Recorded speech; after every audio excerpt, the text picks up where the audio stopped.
Alright guys, so we got a little treat in here for Richard Rawlings. He's on the way down with a couple of Gas Monkey guys to pick this bad boy up.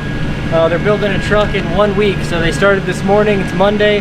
They're supposed to have it finished by Friday afternoon when they're gonna go drink some cold ones. So we got them a nice power plant here to go in it. Let's see what they think about it.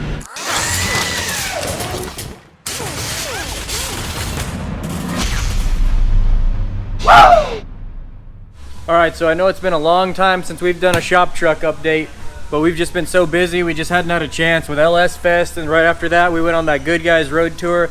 We just hadn't had much time to work on it, but Potak, he's been working on it here for a few days. He thinks it might crank up now, so we definitely want to get this on video. So we're testing it out with the, I'll just let Potak tell you. So last time we had the dyno harness on, which was a 2014 harness and computer. The engine's a 2018, and I knew about this difference, but I wasn't thinking about it, but the fuel rail sensor's different. So what I did was I went back to our dyno engine and took the fuel rails, injectors, the sensor, everything, all complete, pulled the intake off, swapped them, put back this is our dyno computer that we test all of our cams and engines on for the LT stuff on the engine dyno. So this is the tune, last tune, whatever was in it, a year ago for the last dyno that I've done, maybe 6 months ago. So I tried cranking it. It seemed like it was gonna try to go. So there's no exhaust on here, no O2 sensors.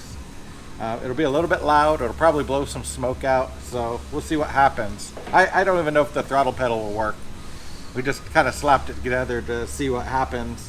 And then from here, we'll put the 2018 harness back on and wire and everything. This was just the easier way because we were trying to get to the Holly Fest, in a short amount of time.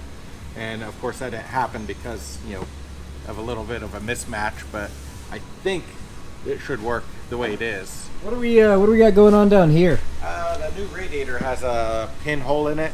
So, yeah, I thought it would be pressure checked when we got it from the wrecking yard, but apparently it wasn't. It just kind of started leaking coolant out almost as soon as I started adding it. Man, that sucks. But we'll get another one and modify it and put it in. We still have the original one for the OBS truck, but the electric fans won't directly go onto that radiator. So to me, it would be easier just to get another one of the 18 version, and then our fans will go back on it. And I'll have to, of course, wire in all that stuff kind of as we get to that stage. But for now, I just want to make sure the engine's healthy. And when you go through a train derailment, you got to wonder how healthy the engine is, or if it got any other damage, or if there's a crack or something in it. Who knows? It looks like this will fit without the battery almost, huh? I think it will, other than the AC compressor's kind of in the way. That's why it's tilted up. It's kind of tilted to clear. Yeah. But really, we don't need this part. If we had like a cold air induction where we could use the mass airflow sensor and it just had like an elbow on it, it would work. I was just setting this up here just for ease. It's pretty close though. Mm-hmm. It is. It is. The AC compressor's kind of high. I mean, you could kind of see it's basically kind of holding this up at an angle. But we'll move the battery to the back eventually, and we'll have a little bit more room for an air filter, whether it's a cone or a sealed box, whatever works best at that point. See if she fires up. Oh, the battery's still good. It's that tractor battery still. Oh, yeah.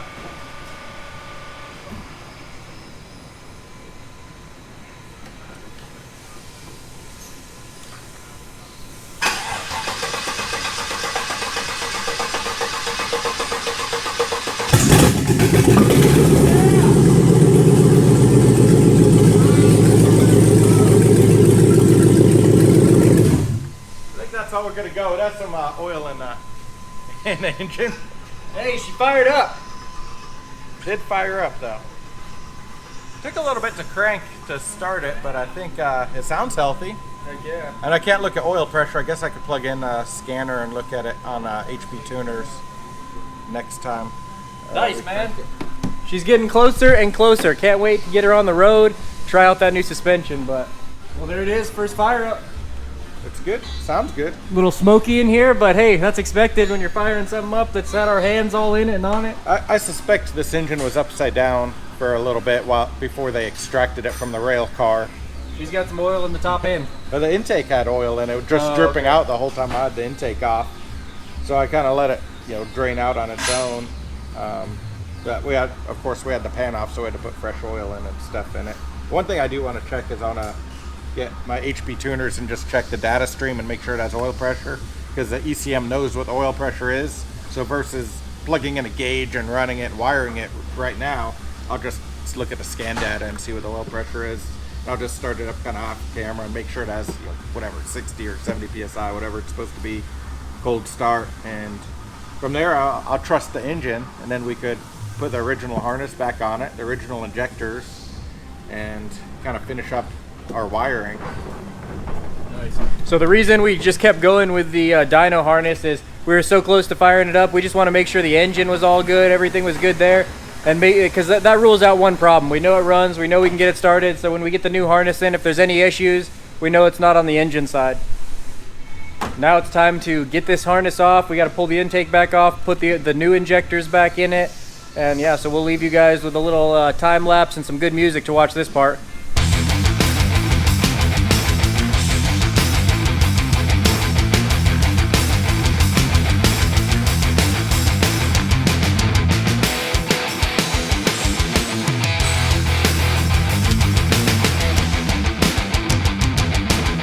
Richard, how you doing? Well, you're saving my ass. If you got this If you got this thing ready to rock, you'll be saving me. But now that I'm here, holy cow, dude, you guys got an operation. Yeah, man, let me take you for a tour around. We'll check it out.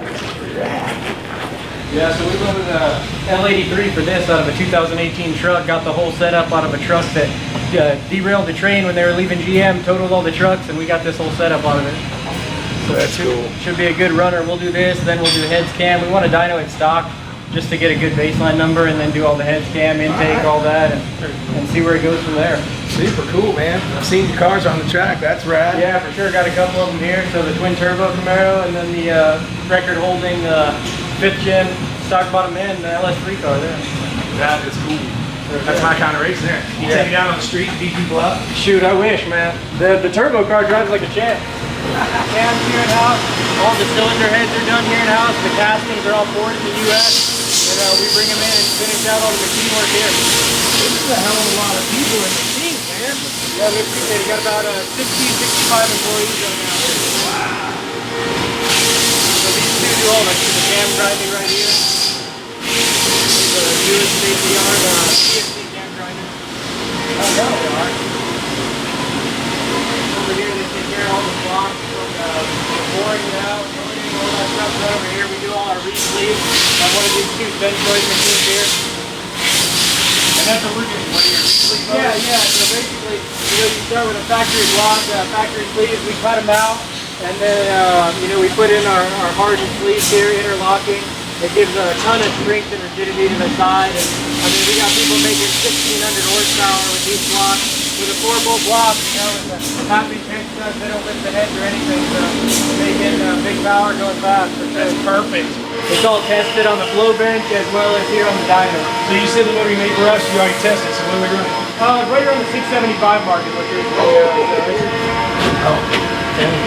Yep, so this is where after everything's all cleaned up and machined, they bring it in here and finish up the blocks and everything. So Clean and quiet room. Yep, exactly. So Rodney Pope here is the lead engine builder. Rodney. He would have put your engine together, and you're basically looking at something like this, a Resleeve LS block here coming together. So very similar. That's pretty cool. You guys are how many motors a month are you doing? We're putting out about 50 engines a month right now, and just shipping them all over. Shipping them all over. Yep, we get out as many as we can and try and get them done as quick as possible. We don't want people waiting around.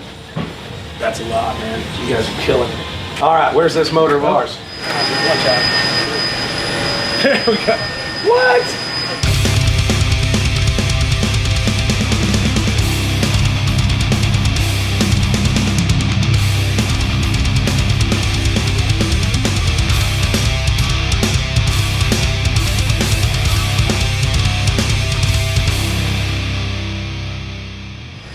Kick ass. That's gonna fit just fine. Oh yeah. We figured while you were driving down, we can get you something a little more custom here. I love custom, but now I'm gonna have to make like Smokey the Bandit and head back because I got my load of Coors and I'm ready to go. We gotta throw this thing on. Yeah, let's get this back wrapped up and get in I your think truck. I backed up to the right door even. Yep.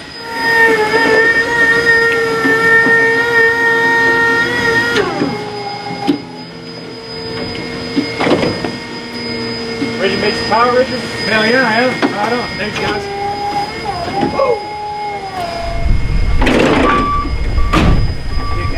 Hey, thanks a lot, Richard. We're going to be putting this thing in by evening.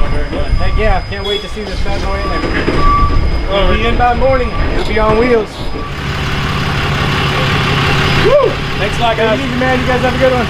And a safe trip back. Speed rock. Thank you.